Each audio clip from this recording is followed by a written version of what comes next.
Au commencement, Dieu créa les cieux et la terre. Mais le deuxième verset commence par la terre n'était que chaos et vide. De quel chaos et vide cette partie parle-t-elle? Je ferai 2 remarques. Premièrement, les cieux sont mentionnés en hébreu dans la forme duel, Hashamaim. Nous connaissons le ciel des oiseaux ou l'atmosphère, le ciel de l'astronomie, ciel des étoiles, et puis le 3e ciel, Que Paul a visité.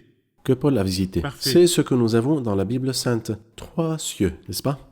En ce qui concerne la terre n'était que chaos et vide, le mot était en hébreu se traduisait aussi par est devenu. Oui, Et en fait, je crois que cela correspond effectivement au fait scientifique et à la réalité des choses. La terre est devenue chaos et vide. Pourquoi?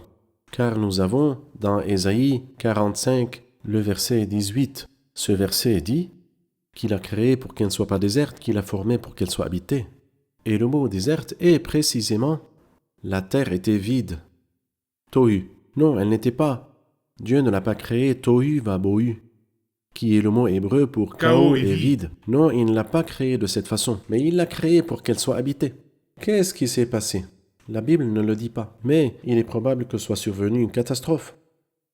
Cette catastrophe, beaucoup de commentateurs disent que quand Satan est tombé, selon ce qui est mentionné dans Ésaïe chapitre 14, il a détruit la terre. d'accord. Et cette déduction n'est pas improbable, bien que nous n'ayons pas de référence solide pour pouvoir dire cela, mais une catastrophe a dû se produire, car Dieu ne peut pas créer quelque chose de désolé et de vide. Non, pas Dieu.